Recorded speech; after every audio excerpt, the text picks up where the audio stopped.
Assalamualaikum warahmatullahi wabarakatuh.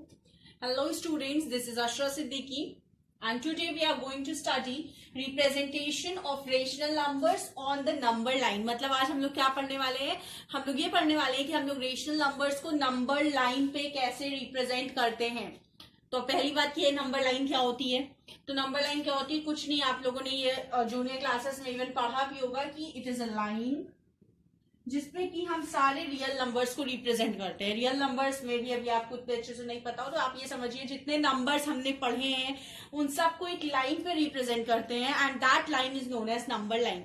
तो आप लोगों ने पढ़ा होगा कि नेचुरल नंबर्स को कैसे रिप्रेजेंट करते हैं। तो जैसे 0 लिखा है 1 2 3, तो जैसे 3 रिप्रेजेंट करना है तो ये हो गया 3।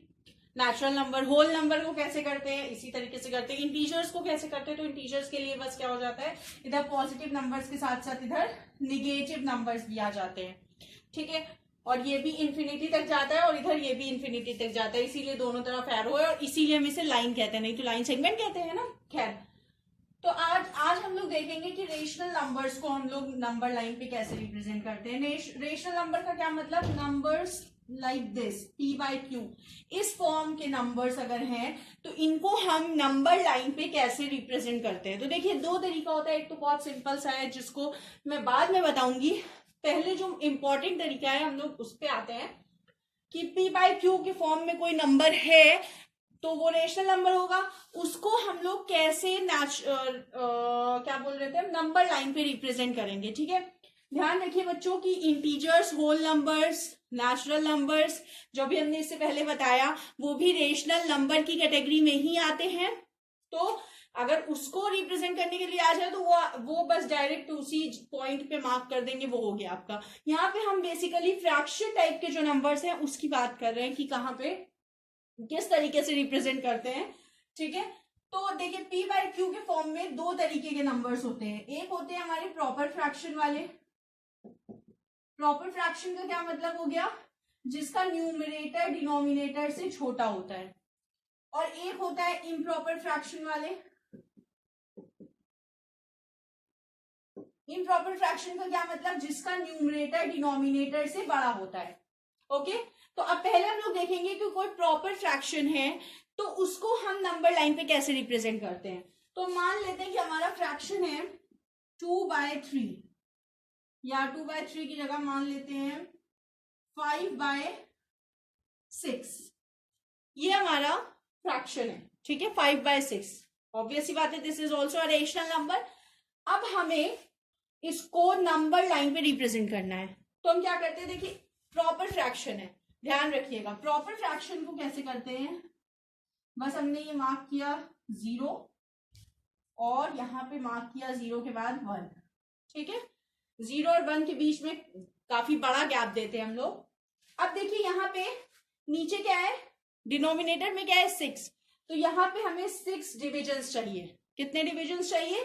6 डिविजन्स। क्यों 6 डिविजन चाहिए? क्योंकि डिनोमिनेटर 6 है, मतलब जितना डिनोमिनेटर होता है उतने डिविजन्स चाहिए होते हैं यहाँ पे। उतने डिविजन्स का मतलब कि हमें अब देखिए 6 डिवीजन करने के लिए कितनी लाइन खींचनी पड़ेगी? 5 लाइन खींचनी पड़ेगी। ध्यान रखिएगा कि 5 लाइन हम इसलिए नहीं खींच रहे हैं क्योंकि ऊपर 5 लिखा है। 5 लाइन हम इसलिए खींच रहे हैं क्योंकि हमें 6 डिवीजन चाहिए। देखिए 5 लाइन खींचेंगे तो 1 2 3 4 5, ठीक, इक्वल लाइंस होनी चाहिए। थोड़ा हमने इधर उधर कर दिया। खैर, तो अब देखिए कितना डिवीजन हुआ? 1 2 3 4 5 6 डिवीजन मिल गया ना। इसका मतलब है कि हमें डिविजन्स चाहिए होते हैं जितना डिनोमिनेटर है, न्यूमरेटर से भी कोई मतलब नहीं है, ध्यान रखिएगा। तो हमें 6 डिविजन्स चाहिए थे, हमने 5 लाइन खींची तो हमें 6 डिवीजन मिल गए। सपोज हम कर लेते हैं, आपकी कंफ्यूजन दूर हो जाए, कि यहाँ पे अगर ये होता 4/6, तो अगर ये 4/6 होता तब भी हम इसको 5 लाइन ही खींचते। क्यों 5 लाइन खींचते? क्योंकि 5 लाइन खींचने से ही हमें 6 डिविजन मिलता, ठीक है। जितना डिविजन चाहिए होता है उससे एक कम लाइन खींचते हैं। अब हमें क्या चाहिए? 4 चाहिए।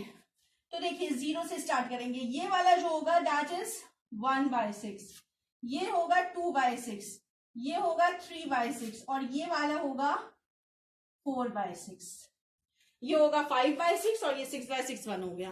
तो हमें 4/6 देखिए ये मिल गया 4/6। इस तरीके से हम लोग रिप्रेजेंट करते हैं। 4/6। अब इस यही अगर 4/6 की जगह -4/6 होता तो कुछ नहीं करते, यहाँ पे 0 है, यहाँ पे -1 ले लेते हैं और 0 के बाद और फिर से नीचे 6 है तो 5 लाइन खींचते हैं, 1 2 3 4 5 और उसके बाद 4 है तो 1 2 3 4, तो ये वाला जो होता है ये हो जाता है हमारा -4/6। तो ये आपका प्रॉपर फ्रैक्शंस के लिए है कि 0 और 1 के बीच लाइन खींचते हैं। प्रॉपर फ्रैक्शंस में जो जब प्रॉपर फ्रैक्शंस दिया होता है तो 0 और 1 के बीच लाइन खींचते हैं, ये ध्यान रखिएगा। ओके, तो ये आपको समझ में आ गया कि इस तरह के फ्रैक्शंस अगर दिए हुए हैं तो हम लोग कैसे लेते हैं, सिर्फ जितना डिनोमिनेटर है 0 और 1 के बीच उतनी उससे एक कम लाइन खींच लेते हैं और उसके बाद ऊपर जितना है उतना काउंट कर लेते हैं। जैसे 4 है तो 0 के बाद 1 2 3 4, तो ये वाला हो गया 4/6। ओके, अब हम लोग देखेंगे कि इम्प्रॉपर फ्रैक्शन अगर दिया हुआ है तो उसको हम लोग कैसे सॉल्व करते हैं। जैसे इम्प्रॉपर फ्रैक्शन दिया हुआ है तो उसको नंबर लाइन में कैसे लेते हैं। तो इम्प्रॉपर फ्रैक्शन मान लेते हैं दिया हुआ है 11/5, ठीक, ये इम्प्रॉपर है, इसी का भी निगेटिव भी ले लेंगे, परेशान नहीं होइए। इम्प्रॉपर फ्रैक्शन 11/5 हमने ले लिया तो सबसे पहले तो इसको मिक्स में चेंज करते हैं। अब इसको मिक्स में कैसे चेंज करते हैं, डिवाइड करके 11 को 5 से डिवाइड करते हैं, 5 2 10, आपने पढ़ा होगा ये, जो क्वेश्चन आता है वो इधर आता है होल नंबर में, फिर जो रिमाइंडर आता है वो ऊपर जाता है और फिर जो डिवाइजर होता है वो नीचे। तो ये हो गया, तो क्या बना 2 होल 1/5। तो इसका मतलब देखिए एक होल नंबर बना और एक प्रॉपर फ्रैक्शन बना। तो इसको भी उसी तरीके से करेंगे, बस अब क्या करेंगे, देखिए 0, अब वहां पे तो सिर्फ प्रॉपर फ्रैक्शन था तो 0 और 1 ले रहे थे 1 के बीच, अब यहाँ पे 2 होल है तो हम लोग 0 के बाद 1 लिखेंगे फिर 2 लिखेंगे। अब 2 के बाद इतने डिविजन्स लेंगे, मतलब 2 के बाद क्या आता है 3 आता है, तो 2 और 3 के बीच डिविजन्स लेंगे। और यहाँ पे 2 लिखा है तो 2 और 3 के बीच, अगर यहाँ पे 3 लिखा होता तो 3 और 4 के बीच, अगर यहाँ पे 4 लिखा होता तो 4 और 5 के बीच, इस तरीके से। तो 2 और 3 के बीच हम लोगों को कितने डिविजन्स लेने हैं, देखिए 5 लिखा है, मतलब 5 डिविजन्स चाहिए। 5 डिविजन्स के लिए हमें कितनी लाइन खींचनी है, 4 लाइन्स खींचनी है। तो 1 2 3 4 लाइन्स मिल गई। अब देखिए हमें 1/5 चाहिए, 1, तो काउंट कर लेते हैं, ये मिलेगा 1, तो ये हो गया हमारा क्या 1/5 और ये 2 के बाद है, इसका मतलब 2 होल 1/5 या फिर हम कह सकते हैं 11/5। ठीक, इसी तरीके से अगर ये माइनस में होता तो ये माइनस में होता तो यहाँ पे -1 लेते, फिर -2 लेते, फिर -3 लेते और फिर इन दोनों के बीच लाइन खींचते 1 2 3 4 और फिर ये पहला वाला, क्योंकि यहाँ पे 1 है तो पहला वाला, 2 होता तो दूसरा वाला, 3 होता तो तीसरा वाला, 4 होता तो चौथा वाला। तो ये हो जाता हमारा 1/5 और -2 होल 1/5। तो इस तरीके से हम इम्प्रॉपर फ्रैक्शंस को रिप्रेजेंट करते हैं और इससे पहले हमने बताया कि हम प्रॉपर फ्रैक्शंस को कैसे करते हैं। फिर इम्प्रॉपर फ्रैक्शंस को करने का ही एक और तरीका है कि आपकी ये नंबर लाइन है, सपोज ये ले लेते हैं 11/5 एंड -11/5 एंड 11/5, ठीक है। तो इसी को रिप्रेजेंट करने का एक और तरीका होता है कि हम क्या करते हैं, ये 0 हो गया, ठीक। अब ये 0 और ये ऊपर क्या लिखा हुआ है, देखिए 11, न्यूमरेटर में क्या लिखा हुआ है 11, तो न्यूमरेटर में 11 लिखा हुआ है तो यहाँ पे 11 ले लेंगे। ओके, उसके बाद ये देखिए डिनोमिनेटर में क्या लिखा हुआ है 5, ये दूसरा तरीका है, ठीक है, सेकेंड मेथड, ध्यान रखिएगा, इम्प्रॉपर फ्रैक्शंस के लिए होता है ये ले लेंगे 11, ठीक।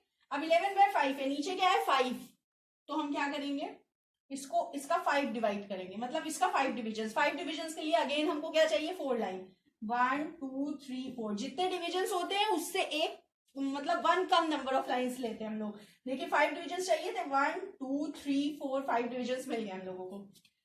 अब ये जो पहला वाला डिवीजन होगा ना, दैट विल बी 11/5।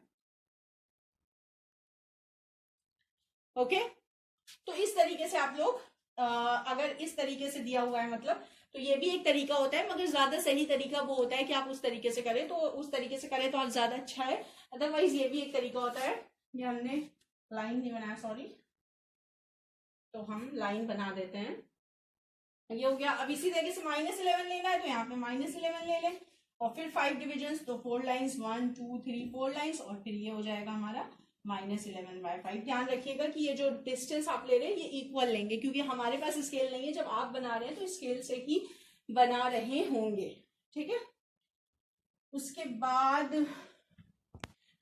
देखिए, अब ये तो इम्प्रॉपर था। अगर प्रॉपर होता, जैसे कि 5/11 होता, तब भी कुछ नहीं करते हम लोग, बस जो न्यूमरेटर होता है उसको ऊपर ले लेते, ठीक है। न्यूमरेटर को हम ऊपर ले लेते, सॉरी, जो न्यूमरेटर होता है उसको यहाँ पे लेते हैं। तो ये 0 है, न्यूमरेटर 5 है, तो यहाँ पे आपकी 5 ले लेते हैं। और उसके बाद हमें क्या चाहिए, 11, ठीक है।